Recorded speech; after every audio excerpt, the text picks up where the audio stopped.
बुद्धाचा जय भीम. विश्व कल्याणाचा मतमार सांगणारे करुणासागर विश्वजित तथागत भगवान बुद्ध, भारतीय राज्यघटनेचे शिल्पकार म्हणून पूज्य बोधिसत्व डॉक्टर बाबासाहेब आंबेडकर या संस्थेच्या माध्यमातून भारतभर बौद्ध धर्माचा प्रचार आणि प्रसार होत आहे. श्रीतमा बौद्धांची मातृसंस्था शिखर संघटना भारतीय बौद्ध महासभा या संस्थेचे द्वितीय अध्यक्ष चैत्यभूमीचे शिल्पकार बौद्धाचार्यांचे जन्म पंडित कश्यपता सूर्यपुत्र भैयासाहेब आंबेडकर यांना माझी श्रीवार वंदन करते. तसेच या संस्थेच्या राष्ट्रीय संरक्षक आदरणीय मोहम्मद गांधी आंबेडकर यांच्या अश्वशक्तीने चाललेल्या धर्ममुखर कार्यास माझे श्रीवार वंदन. तसेच या संस्थेचे राष्ट्रीय कार्याध्यक्ष डॉक्टर भीमरावसाहेब आंबेडकर यांच्याही चाललेल्या कार्याचे जयंती करू.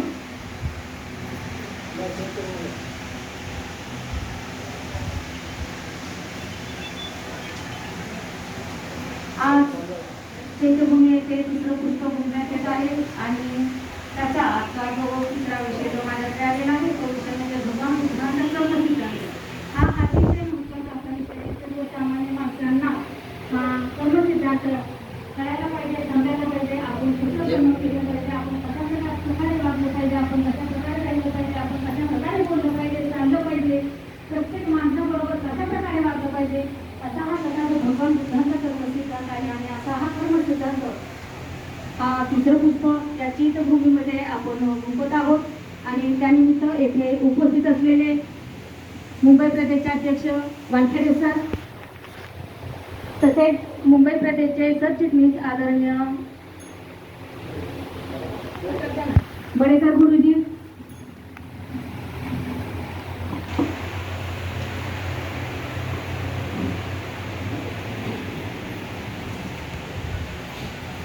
तसेच मुंबई प्रदेशचे सांगाली साबळे प्रचार पर्यटन विभाग प्रदीप कांबळे गुरुजी, चैत्यभूमी व्यवस्थापक संरक्षक, तसेच सागर गावडे हिशोब तपासनीस आहेत, अनिल पहुडकर कार्यालय सचिव आहेत, संतोष मटकर, दिलीप लिनार, सुनील बनसोडे गुरुजी, महादेव गायकवाड गुरुजी आणि सर्वच मुंबई प्रदेशचे सर्व कार्यकारी आणि येथे उपस्थित असलेल्या सर्व श्रद्धाशील संपन्न उपासक उपासिका, केंद्रीय शिक्षिका, बौद्धाचार्य आणि बौद्धाचार्य शिबिरासाठी बसलेले सर्व बौद्धाचार्य यांना सर्वांना मानाचा सन्मानाचा देणी करते. आणि माझ्याकडे जो विषय देण्यात आलेला आहे तो विषय मी माझ्या वाणीतून आपल्यासमोर मांडत आहे. तर भगवान बुद्धांचा कर्मसिद्धांत विश्वातील सर्व प्राणी मात्राच्या हितासाठी मानवी कल्याणासाठी भगवंतांनी आपल्या धर्मामध्ये नीतिनियम सांगितले आहेत आणि धर्माची तत्त्वे सांगितली आहेत आणि त्यामध्ये कर्मसिद्धांत सांगितले आहे. तो भगवान बुद्धांचा कर्मसिद्धांत आपण आजच्या प्रवचनाच्या माध्यमातून समजून घेऊया.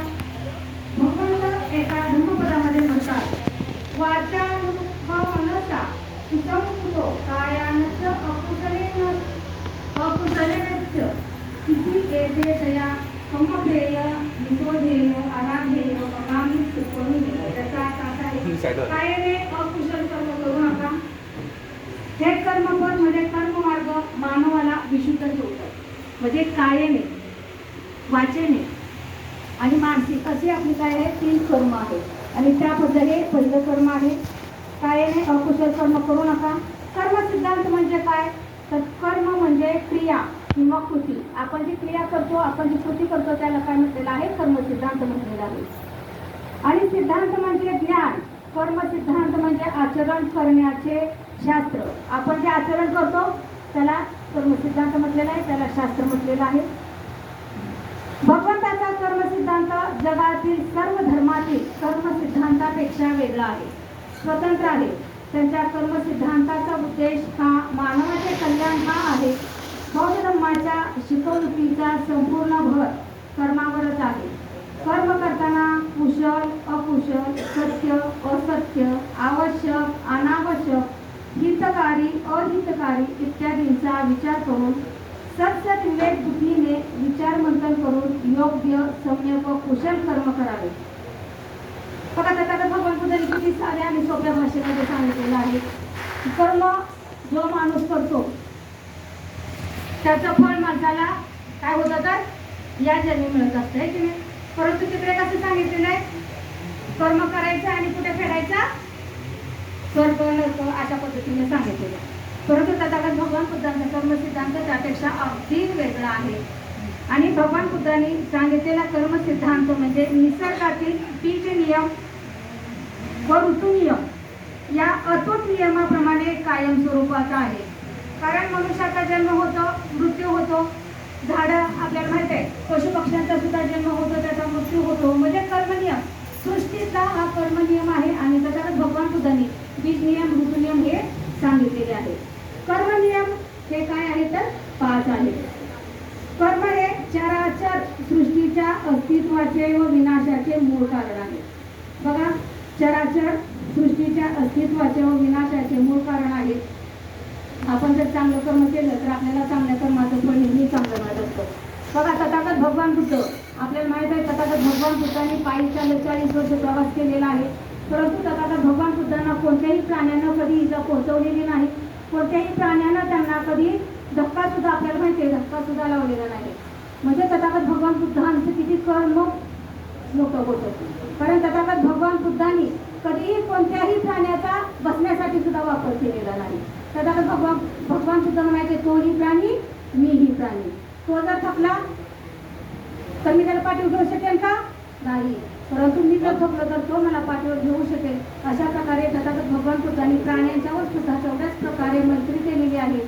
प्राण्यांबरोबर प्राण्यांवर सुद्धा तथागत भगवान बुद्धांनी तेवढ्याच प्रकारे मैत्री केलेली आहे. आपल्याला माहिती आहे तथागत भगवान बुद्धांची करुणा किती होती. त्यांनी एका कुष्ठरोग्याची सुद्धा सेवा केलेली होती. अशा प्रकारे तथागत भगवान बुद्धांचं कर्मसिद्धांत हा आहे. पुढे कोणतेही कारण किंवा हेतू असल्याशिवाय कर्म घडत नाही. कोणतेही कारण कर्म असल्याशिवाय घडत नाही, हे की नाही? कोणतेही कारण, आता बघा, आपण जाता जाता पडलो बिडलो, कुठे पडलो, आपण जाताना व्यवस्थित बघत चालत नाही, की नाही? म्हणजे ते काय आहे? कर्म आहे आपलं. म्हणजे कोणताही कर्म क्रियाशिवाय घडत नाही. कोणतीही क्रिया जेव्हा होते त्यावेळेला ते कर्म घडलं जातं. पुढे प्रत्येक कर्माला शेवटी फळ हे असते. आपण जर चांगलं कर्म केलं तर चांगल्या कर्माला चांगलंच फळ भेटत असतं. चांगलं कर्म म्हणजे आपण एखाद्याला जर गरज असेल तर त्या ठिकाणी जर त्याला आपण जर धावून गेलो तर पुढच्या वेळी ज्या वेळेला आपल्यावर वेळ येते त्यावेळेला तो व्यक्ती आपल्या गरजेला धावून येत असतो. आणि म्हणून प्रत्येकाने प्रत्येकाबरोबर चांगलं राहिलं पाहिजे, चांगलं बोललं पाहिजे, चांगलं वागलं पाहिजे.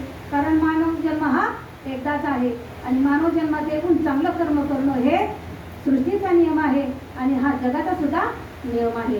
पुढे जसे कर्म तसे फळ किंवा परिपाक असतो. बघा, जसं कर्म, जसं आता वाईट कर्म केलं तर त्याचं फळ तुम्हाला काय भेटणार आहे? वाईटच भेटणार आहे. चांगलं भेटणार आहे का? वाईट कर्म, आपण जर कोणाला जर विनाकारणाचं जर मारलं, त्याला आपण विनाकारण जर बोललो तर तो व्यक्ती गप्प बसणार आहे का? आरेला कार्य हा शब्द जातच असतो. आणि म्हणून आपण आपल्या वाचेने सुद्धा कधी वाईट कर्म करू नये, कोणाबद्दल वाईट बोलू नये, कोणाबद्दल वाईट वागू नये. म्हणजे जसे कर्म तसे आपल्याला फळ भेटत असतं. आपण जर त्याला एक चापड मारली तर आपल्याला त्याच्याबद्दल 2 चापटी मिळणार आहेत. कारण त्याचं काय कारण नसताना आपण त्याच्यावर हल्ला केलेला असतो आणि तो व्यक्ती गप्प बसेल का? नाही. आणि म्हणून प्रत्येकाने कर्म करताना चांगलं कर्म केलं पाहिजे. आणि म्हणून तथागत भगवान बुद्धांनी हा कर्मसिद्धांत सर्वांसाठी दिलेला आहे. बघा, बीज नियम मनुष्याचा स्वभाव, प्रत्येक माणूस वेगवेगळा आहे, की नाही? तसा त्याचा स्वभाव सुद्धा वेगवेगळा आहे आणि तेच तथागत भगवान बुद्धांनी सांगितलेलं आहे. तसेच माणसे वेगवेगळी असतात. उदाहरणार्थ, सज्जन आहे तर त्या ठिकाणी मूर्ख आहे, दुर्जन आहे तिथे प्रामाणिक आहे. आपल्या चोर का पहिल्यापासून चोर असतो का? नाही. चोर आपल्या कर्माने चोर बनत असतो, असं तथागत भगवान बुद्धांनी सांगितलेलं आहे. काही कर्माची फळे ताबडतोब तर काहींची उशिरा भेटतात. बऱ्या वाईट कर्माची फळे, बरे वाईट कर्माची फळे ही मिळणारच, ती कोणीही थांबवू शकत नाही. कारण आपण जर चांगलं जर कर्म जर केलं असेल त्या कर्माचं फळ आज नाही परंतु उद्या तरी आपल्याला ते मिळणारच आहे. बघा, भारतीय बौद्ध महासभेमध्ये काम, आपण सर्वजण पदाधिकारी आहोत. आपण भारतीय बौद्ध महासभेमध्ये काम करत असताना आपण कोणत्याही प्रकारचं म्हणजे आशा बाळगत नाही की बाबा आम्हाला हे पद पाहिजे ते पद. परंतु तुमच्या कामामुळे तुम्हाला ते पद आज नाही भेटलं तर तुम्हाला ते पद उद्या नक्की भेटणार आहे. परंतु आपण संस्थेचं काम करणं हे गरजेचं आहे. प्रामाणिकपणे जो व्यक्ती काम करत असतो त्या व्यक्तीला आज ना उद्या त्याचा मोबदला हा मिळत असतो. अशा प्रकारे तथागत भगवान बुद्धांनी कर्म सांगितलेलं आहे. कर्माचे प्रकार बघा, 3 प्रकार आहेत. काही वाचिक कर्म आणि मानसिक कर्म. काया वाचा व मनाने होणारी 10 अकुशल कर्म आणि 10 कुशल कर्म भगवंतांनी सांगितलेले आहेत आणि त्यांना काय म्हटलेलं आहे, शील मार्ग म्हटलेला आहे. काही अकुशल कर्म हिंसा, चोरी आणि व्यभिचार. बघा ही काही कर्म आहेत. हिंसा करणे, तथागत भगवान बुद्धांनी आपल्याला पाशीला दिलेले आहे की नाही, त्याच्यामध्ये सांगितलेले आहे हिंसा करू नये, प्राण्याची कोणत्याही प्राण्याची विनाकारण हत्या करू नये, चोरी करू नये आणि व्यभिचार करू नये. हे तथागत भगवान बुद्धांनी जे आपल्याला पंचशील दिलेलं आहे त्या पंचशीलामधली ही शील आहे. विनाकारण कोणतंही कारण नसताना आपण एखाद्या प्राण्याची किंवा एखाद्या माणसाची हत्या करू नये. बघा हल्ली ते प्रकार खूप भरायला लागले आहेत. विनाकारण काही नसताना सुद्धा 10 रुपयावरून 5 रुपयावरून 100 रुपयावरून एकमेकाची लोक काय करू लागलेले आहेत, तर खून करू लागलेले आहेत आणि त्याला लगेच काय होतं, फळ मिळत असतं की नाही, त्याला तुरुंगात टाकत असतात. म्हणजे अशा प्रकारे तथागत भगवान बुद्धांनी सांगितलेलं आहे की विनाकारण कोणत्याही प्राण्याची हत्या करू नये. विनाकारण प्राण्याची जर हत्या केली तर आपल्याला सुद्धा त्याचं काय होणार आहे, पाप लागणार आहे. आणि म्हणून तथागत भगवान बुद्ध म्हणतात विनाकारण कोणत्याही प्राण्याची हत्या करू नये. बघा विनाकारण कोणत्या प्राण्याची हत्या करायला पाहिजे. एखादा मच्छर जर आपल्याला चावला आहे की नाही, मच्छरामुळे आपल्याला काय होतं, डेंग्यू होतो, मलेरिया होतो. आणि जर आपल्याला या मच्छर चावला तर आपण तिथे त्याला काय करायला पाहिजे, मारलं पाहिजे. किंवा एखादा साप जर आपल्या अंगावर धावून आला तर त्याला आपण काय करायला पाहिजे, त्या क्षणी तिथे त्याला न मारता त्याला आपण काय करायला पाहिजे, सर्पमित्राला बोलवून काय करायला पाहिजे, तर त्याला तिथे त्या सर्पमित्राकडे द्यायला पाहिजे. म्हणजे अशा प्रकारे आपण काय करायला पाहिजे, चांगलं कर्म तिथे करायला पाहिजे. चोरी करणारा बघा चोर, त्याला शिकवलं जातं का चोरी कशी करायची, नाही. त्याच्या कर्मामुळेच तो चोर झालेला असतो. तो त्याचं कर्मच असतं की कारण त्याला ती चोरीची सवय लागलेली असते. कारण लहानपणापासून ज्या वेळेला तो मुलगा शाळेत जातो त्यावेळेपासून त्या मुलाला चोरीची सवय लागलेली असते. त्या क्षणी त्याच्या आईने, त्याच्या वडिलांनी जर त्याला सांगितलं असतं बाबा चोरी करणं पाप करणं आहे, तू करू नको, तर त्या मुलाचं तिथे काय झालेलं असतं, मत परिवर्तन झालं असतं आणि तो मुलगा त्या चोरीच्या मार्गापासून लांब राहिला असता. अशा प्रकारे तथागत भगवान बुद्ध सांगतात. पुढे व्यभिचार करणे. बघा व्यभिचार करणे हे एक पाप कर्म आहे. आणि बघा आता एखादा पुरुष 10 सेकंद जरी एका महिलेकडे बघितलं, त्यांनी 10 सेकंद जरी बघितलं तरी तिचा तो व्यभिचार ठरला जातो. म्हणजे प्रत्येक जे बांधव आहेत आपले, त्या बांधवांनी किंवा आपल्या ज्या भगिनी आहेत त्या भगिनींनी प्रत्येकाकडे बघताना कशा नजरेनं बघितलं पाहिजे. बघा लहान असेल मुलगी तर तिला आपल्या मुलीच्या नजरेनं बघायला पाहिजे. जर थोडी मोठी असेल तर तिला आपल्या बहिणीच्या नजरेनं बघायला पाहिजे. आणि वयोवृद्ध असेल तर तिला आपल्या आईच्या नजरेनं बघायला पाहिजे. अशा प्रकारे प्रत्येकानं आपल्या नजरेमध्ये परिवर्तन केलं पाहिजे. कारण हल्लीचा जमाना खूप वेगळा आहे. कारण हल्लीचे व्यभिचार म्हणजे या तर मला वाटतं की भाजपचं जसं सरकार आलंय तसं एवढे व्यभिचाराचे प्रकार जर घडलेले आहेत की रस्त्यावरून जाताना सुद्धा आपली मुलगी महिला आपली सुरक्षित राहत नाही. म्हणजे अशा प्रकारे प्रत्येकाने हे कर्म करणं टाळलं पाहिजे आणि प्रत्येकाकडे बघण्याचा नजरिया बदलायला पाहिजे. तर हा भारत बौद्धमय होईल आणि तथागत भगवान बुद्धांचं जे पंचशील आहे ते पंचशील जर सर्वांनी जर आत्मसात केलं आणि जर सर्वांनी ते ही केलं तर काय होणार आहे, तर हा भारत बौद्धमय आणि बौद्धमय होणार आहे. म्हणजे अशा प्रकारे सर्वांनी आपल्या कर्मा कसं करायचं ते आपण या विषयाच्या माध्यमातून पाहत आहोत. पुढे सांगितलेलं आहे बघा कुशल कर्म करणे म्हणजे अहिंसा करणे. तिकडे काय आहे, हिंसा. अकुशल कर्मामध्ये काय आहे, हिंसा आहे. आणि इकडे काय आहे, कुशल कर्मामध्ये अहिंसा करणे म्हणजे आपण कोणत्याही प्रकारची हिंसा केलेली नाही. अचोरी, तिकडे चोरी आहे तर इकडे अचोरी आहे. व्यभिचार आहे तर इकडे सदाचार आहे. अशा प्रकारे भगवान बुद्धांचा हा कर्म सिद्धांत आहे. पुढे वाचिक अकुशल कर्म. वाचिक म्हणजे तोंड आपलं आहे की नाही. अकुशल कर्म म्हणजे असत्य भाषण. असत्य म्हणजे खोटं बोलणं, निंदा करणे, व्यर्थ बडबड आणि कठोर बोलणे. बघा हे काय आहे, वाईट कर्म आहे. असत्य म्हणजे बघा एखाद्यावर काय जर केलं तर आपण काय म्हणतो असत्य. म्हणजे एखाद्या बरोबर एखाद्याच्या घरात जर चोरी झाली असेल आणि पोलीस जर आपल्याला विचारायला आले, आपण बघून सुद्धा काय म्हणणार, आम्हाला माहिती नाही, आम्ही नव्हतो, कारण आपण घाबरत असतोय की नाही. म्हणजे तिथं काय झालं, असत्य, आपण खोटं बोललो तिथे. म्हणजे अशा प्रकारे असत्य कर्म करू नये. पुढे काय आहे, निंदा करणे. निंदा ही सुद्धा वाईट कर्म आहे.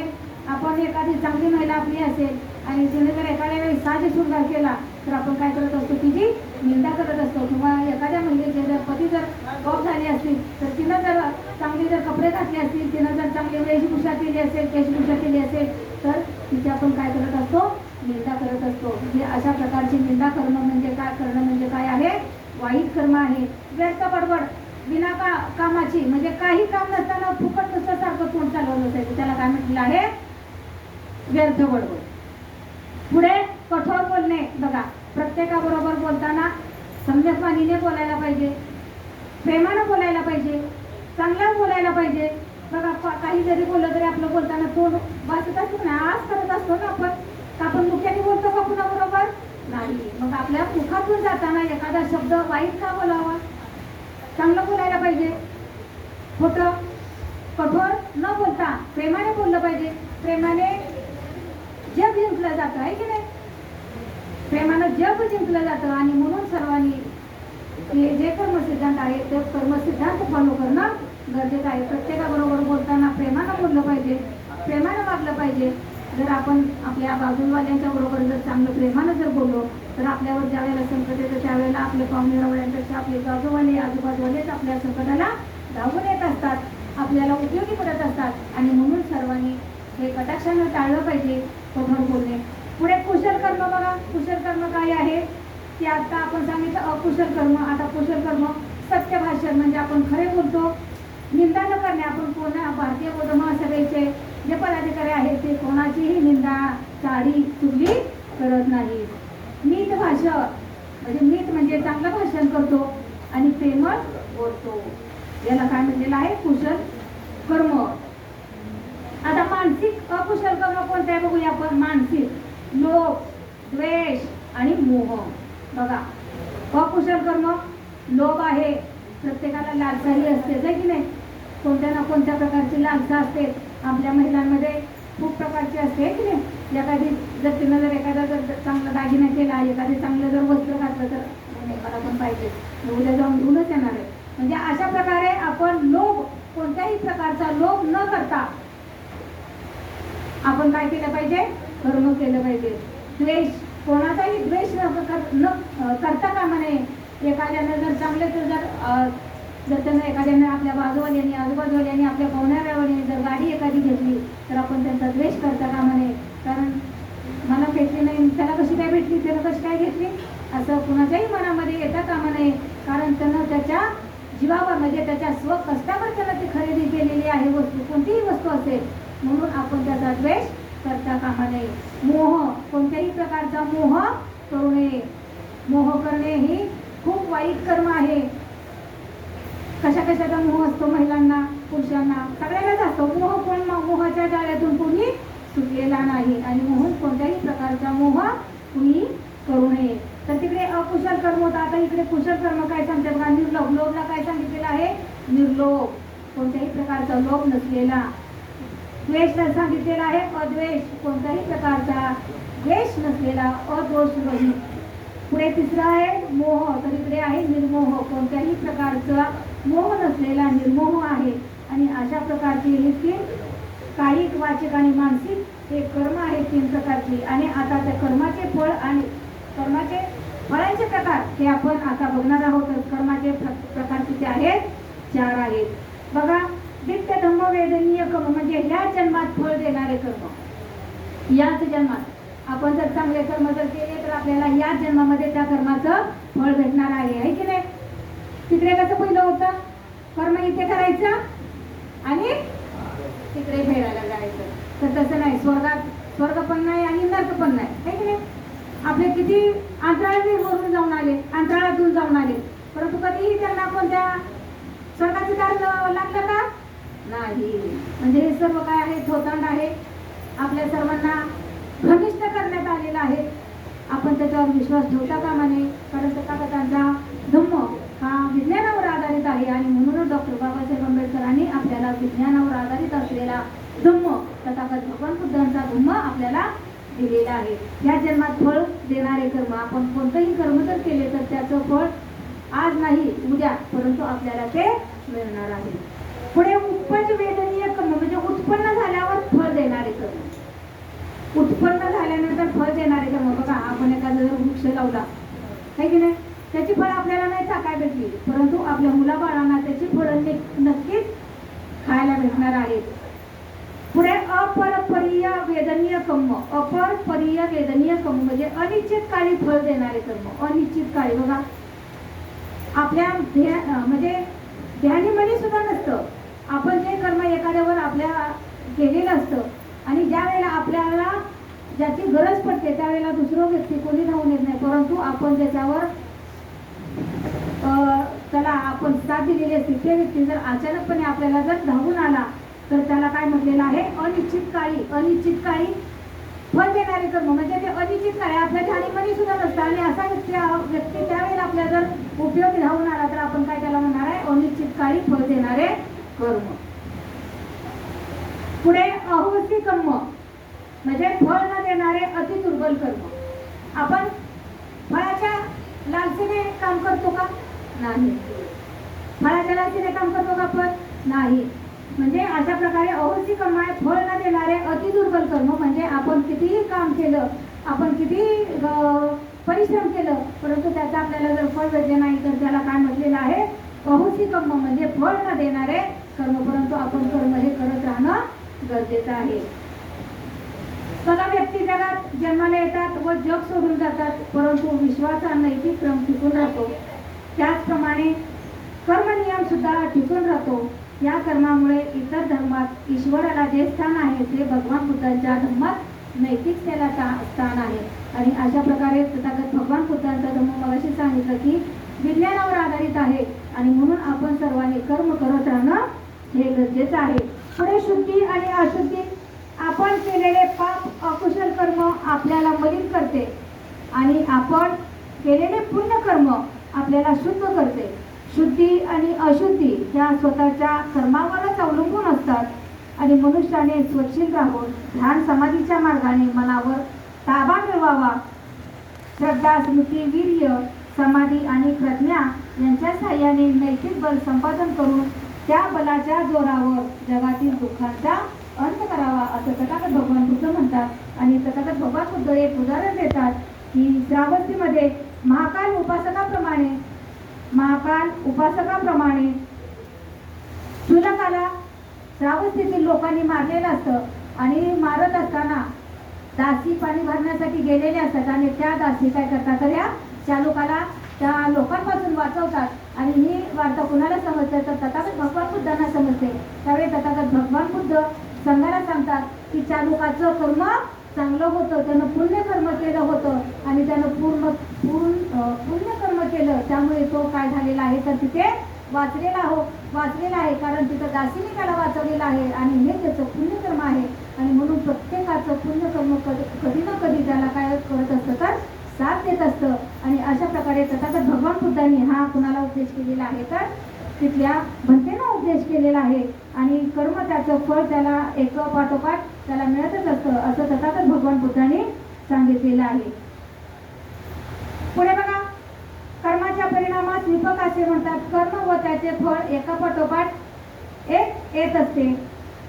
उदाहरणार्थ दिवसामागून रात्र येत असते, रात्री मागून दिवस येत असतो. अमावस्या आली की पौर्णिमा असते, पौर्णिमा आली की अमावस्या असते.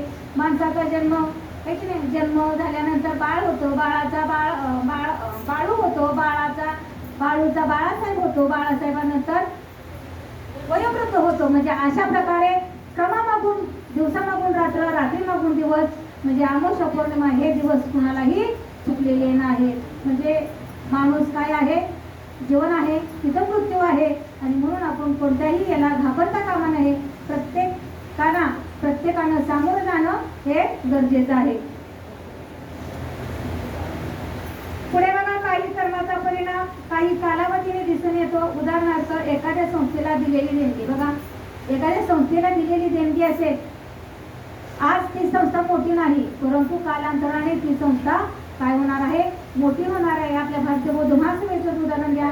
आपली संस्था डॉक्टर बाबासाहेब आंबेडकरांनी निर्माण केलेली आहे आणि त्या संस्थेला बाबासाहेब आंबेडकरांनी त्यांच्या कर्माने ती काय केलेली आहे, उभी केलेली आहे आणि ती संस्था आता भरभराटीला आलेली आहे. आणि तुम्ही आम्ही त्याचे काय करत आहोत तर फळं टाकतो आहोत, है की नाही.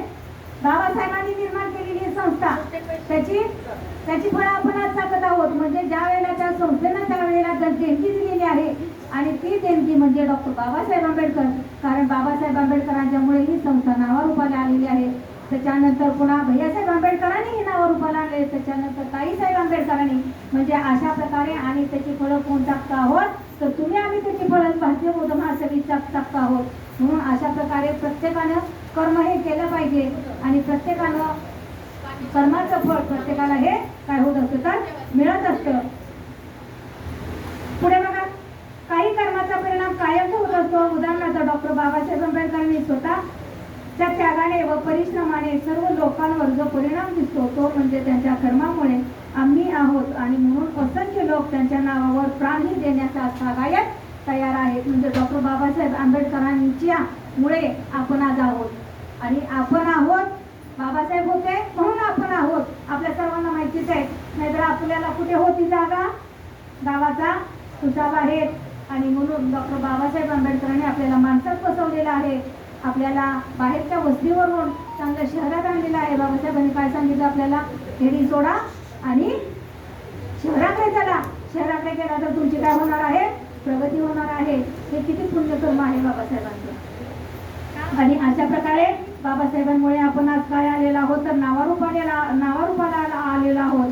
आणि आज आपली काही जर आपल्या भारतीय बौद्ध महासभेवर काही जर झालं तर आपली लोक लगेच धावून येत असतात. मागचंच प्रकरण बघितलं ना, 10 वर्षापूर्वीचं गायकवाडांनी ज्यावेळेला आपलं आंबेडकर भवन पाडलं त्यावेळेला किती लोक आली होती मोर्चामध्ये, किती लोक सामील होती. आणि हे फक्त बाबासाहेब आंबेडकरांच्या नावामुळे. कारण बाबासाहेब आंबेडकरांनी ती स्वतः संस्थेला ते जागा विकत बाबासाहेब आंबेडकरांनी घेतलेली आहे. म्हणजे अशा प्रकारे आपल्या जो समाज आहे तो समाज एक होणं गरजेचं आहे.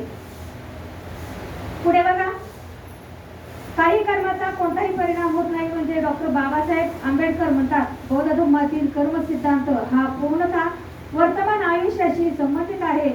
आणि ते म्हणतात तुम्ही जसे पेराल तसेच फळ मिळेल.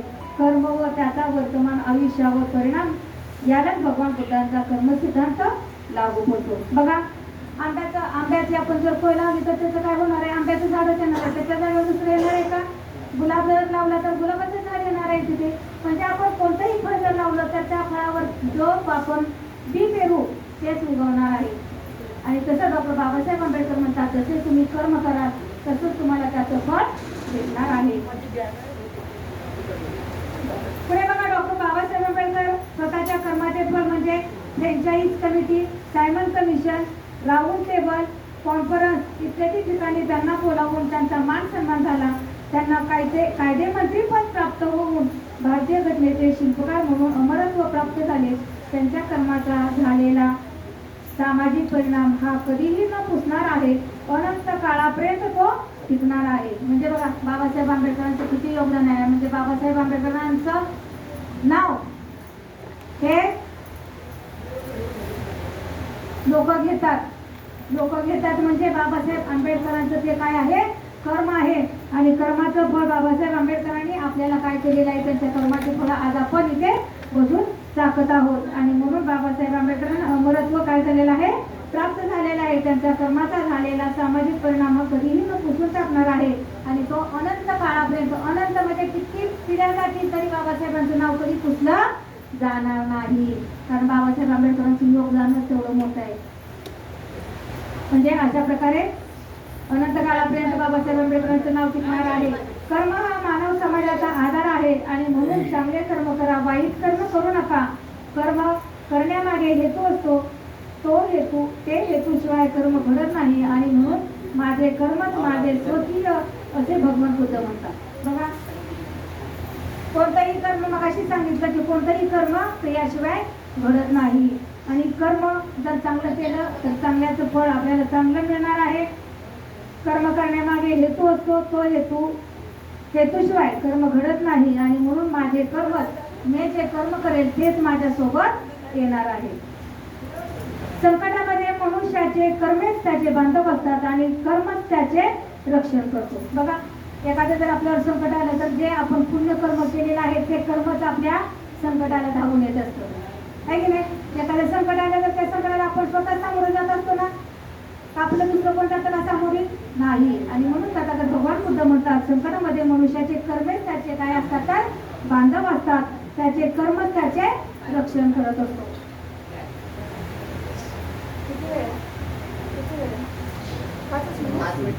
फक्त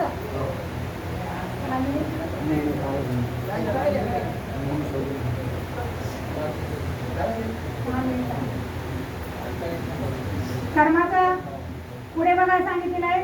कर्माचा हेतू, भगवान बुद्धांच्या कर्म सिद्धांताचा हेतू मनुष्याने काया वाचा मनाने कुशल परिशुद्ध कर्म व कर्माचरण करून सुख शांती समाधान प्राप्त व्हावे हा शुद्ध हेतू आहे. त्यासाठी नैतिक तत्वांचा व विचारांचा त्यामध्ये समावेश केला आहे. कर्म सिद्धांताचा हेतू चांगले कर्म करा, वाईट कर्म करू नका. उदाहरणार्थ, चांगले सत्य रहित जाणून डोळसपणे कर्म करा, मिथ्या दृष्टीने किंवा अंधश्रद्धेने गैरकर्म करू नका. तेव्हा कोणत्याही प्रकारचं डोळे बंद ठेवून कोणत्याही प्रकारचं गैरकर्म करता कामा नये. डोळे बंद ठेवून कोणावरही विश्वास ठेवता कामा नये. आपण डोळस आहोत, भारतीय बौद्ध महासभेचे सर्व सैनिक, सर्व लोक आपण काय आहोत, डोळस आहोत. विज्ञानावर आपण चालतो आणि त्यामुळे आपण अशा अंधश्रद्धेपासून डोळे बंद करून करणाऱ्या धंद्यांपासून आपण काय आहोत तर अलिप्त आहोत. आणि ते तथागत भगवान बुद्धांनी विज्ञानाच्या माध्यमातून आपल्या सर्वांना सांगितलेलं आहे. पुढे भगवान बुद्धांनी कर्म कोणते कसे करावे याविषयी मार्गदर्शन केले आहे. ते म्हणतात, तप पापस्स करणं कुशलस्स उपसंपदा सचित परियोंतपनं एथं बुद्धान शास्त्रणं. कोणत्याही प्रकारचे पाप कर्म करू नका. पुण्य कर्म करून कुशल कर्माचा संचय करून स्वचित्ताची शुद्धी करा. म्हणजे काया वाचा मनाचे दमन करावे आणि चित्ताची एकाग्रता प्राप्त करावी. हे बुद्धाचे काय आहे तर अनुशासन आहे असे तथागत भगवान बुद्ध म्हणतात. भगवान बुद्धांनी अकुशल पाप कर्म करू नये यासाठी उपदेश केला आहे. ते म्हणतात, मनुष्याच्या मनातील वैरभाव हे सर्व कुशल कर्माचे म्हणजे पाप कर्माचे वाईट कर्म आहे. मनुष्याच्या मनामध्ये वैरभाव, तुम्हीही एकमेकाबद्दल कुणाच्याही मनामध्ये वैरभाव ठेवता कामा नये. वैरभावाने आपल्याला माहिती आहे घराच्या घर गावाची गावं पेटली जातात. आणि म्हणून कुणीही एकमेकाच्या बद्दल वाईट कर्म न करता, कुणीही एकमेकाच्या मनामध्ये वैरभाव न ठेवता सर्वांनी मैत्री भावनेनं राहिले पाहिजे, प्रेमाने राहिले पाहिजे, प्रेमाने वागले पाहिजे. तर आपला समाज हा काय होणार आहे, डॉक्टर बाबासाहेब आंबेडकरांच्या संकल्पनेतील भारत हा होणार आहे. आणि म्हणून सर्वांनी चांगले कर्म केले पाहिजे. ते म्हणतात, मनुष्याच्या मनातील वैरभाव हे सर्व अकुशल पाप कर्माचे वाईट उगमस्थान आहे. आणि म्हणून वैभव सोडून बंधुभाव जोडा. वैभव सोडून बंधुभाव जोडा. फक्त 5 मिनिटांमध्ये मी माझ्या विषयाला पूर्णविराम देते. एक उदाहरण देऊन, श्रावस्ती नगरीमध्ये एक कोक पारधी राहत होता. आता आपल्याला माहिती आहे पारध्याचं जीवन कशावर असतं तर त्याच्या शिकारीवर त्याचं जीवन अवलंबून असतं. आणि अशा प्रकारे हा कोक पारधी रोज उठायचा आणि काय करायचं तर जंगलात शिकारीसाठी जायचा. आणि शिकारीसाठी जात असताना त्याला शिकारीसाठी निघालेला असतो. तर जाता जाता त्याला काय होतं तर त्याला एक भंते भेटतात. आणि भंते भेटल्यानंतर तो भंतेला वाईट साईड बोलतो आणि काय करतो तर आपली कुत्री घेऊन पुढे शिकारीला जातो. आता शिकारीला गेल्यानंतर दिवसभर तो भटकतो परंतु त्याला काही शिकार भेटत नाही. आता त्याला कसं वाटतं, त्याच्या मनामध्ये वाईट विचार आले. त्याला कसं वाटतं की ह्या भंतेचा मी दर्शन घेतलं, मी सकाळी मी ह्याला भेटलो आणि त्यामुळेच मला आज काय झाली नाही तर शिकार भेटली नाही. आणि तसंच तो काय घरी येतो, कारण त्याचा उदरनिर्वाह कशावर चालत असतो, त्याचा मुलाबाळांचा सांभाळ त्या शिकारीवर चालत असतो. आणि त्यामुळे तो रागारागेत काय करतो तर घरी निघून जातो. आता पुन्हा संध्याकाळी पुन्हा शिकारीसाठी आपली कुत्री घेतो आणि शिकारीसाठी निघालेला असतो. आणि त्याच वेळेला तेच म्हणते पुन्हा त्याला काय करतात तर चारिका करून म्हणते त्याला अरण्यात जंगलामध्ये निघालेले दिसतात. आता भंतेंना बघितल्यानंतर त्याला खूपच राग येतो, कारण सकाळी भंतेंना भेटल्यामुळे त्याला शिकार भेटलेली नसते, असा त्याचा गैरसमज झालेला असतो. परंतु त्या भंतेला बघितल्यानंतर त्याचा राग, आपल्याला माहिती आहे आपल्याला राग आला तर आपल्या मनावर कंट्रोल राहत नाही, तसा त्याचा पारा एकदम चढलेला असतो आणि तो काय करतो तर आपली जी शिकारी कुत्री आहेत ती शिकारी कुत्री त्या भंतेच्यावर सोडून देतो. आता भंतेच्यावर सोडल्यानंतर आता भंते काय करतात तर आता कुत्री अंगावर आल्यानंतर माणूस काय होतो घाबरला जातो, तसे भंते सुद्धा घाबरतात. भंते घाबरतात आणि इकडे तिकडे पडतात, तरी कुत्रे काय त्यांची पाठ सोडत नाहीत आणि ते भंते काय करतात तर वरती झाडावर चढतात. आता झाडावर चढल्यानंतर तरी ते घाबरलेलेच असतात, कारण आपल्याला माहिती आहे कुत्रे जर एकदा पाठी जर लागलं तर ते झाडावर सुद्धा असं नका मारून वर चढण्याचा प्रयत्न करत असतं. तशा प्रकारे ते कुत्री सुद्धा काय करतात तर वर चढण्याचा प्रयत्न करत असतात, म्हणजे खूप घाबरतात. हा तो पारधी हा तिथे खाली उभा असतो आणि काय होतं तर भंते घाबरलेले असतात, भिलेले असतात आणि त्यांचं ते चिवर जे असतं ते काय होतं तर ते पारध्याच्या अंगावर पडतं. आता पारध्याच्या अंगावर पडल्यानंतर कुत्र्यांना काय वाटतं, आता कुत्र्यांनी चिवरांना ते भंते बघितलेले असतात. आता चिवर भंतेच्या अंगावरचं त्या पारध्याच्या अंगावर पडल्यानंतर त्या कुत्र्यांना वाटतं की हा माणूस इथे पडलेला आहे, की चिवर येतं आणि त्या पारध्याच्या अंगावर पडतं आणि कुत्रे काय करतात तर त्याला चावून ठार मारतात. म्हणजे त्याच्या पापाचं त्याने जे पाप कर्म केलं त्याचं फळ त्याला ताबडतोब तिथे मिळालं आणि ते म्हणजे झाडावरून खाली उतरतात, चिवर परिधान करतात आणि तथागतांच्याकडे जातात आणि तथागतांना सांगतात की असा प्रकार हा घडलेला आहे. त्यावेळेस तथागत म्हणतात त्यानं पाप कर्म केलं, त्या पाप कर्माचं त्याला फळ नक्की मिळालं आणि म्हणून आपण सुद्धा सर्वसामान्य माणसं आहोत, आपण सर्वसामान्य पदाधिकारी आहोत. आपण सुद्धा पाप कर्म न करता चांगलं कर्म करावं, चांगल्या प्रकारे प्रत्येकाबरोबर राहणं, वागणं, बोलणं असावं, प्रत्येकाबरोबर बोलताना चांगल्या भाषेतच बोलावं. अशा प्रकारे हे जे तथागत भगवान बुद्धांचा कर्मसिद्धांत होता, हा कर्मसिद्धांत मी माझ्या माहितीप्रमाणे माझ्या अभ्यासाप्रमाणे मी आपल्यासमोर मांडलेला आहे. तो आपल्या सर्वांना समजला असेल असं गृहीत धरते आणि इथेच मी माझ्या वाणीला पूर्ण विराम देते. नमो बुद्धाय. जय भीम, जय संविधान.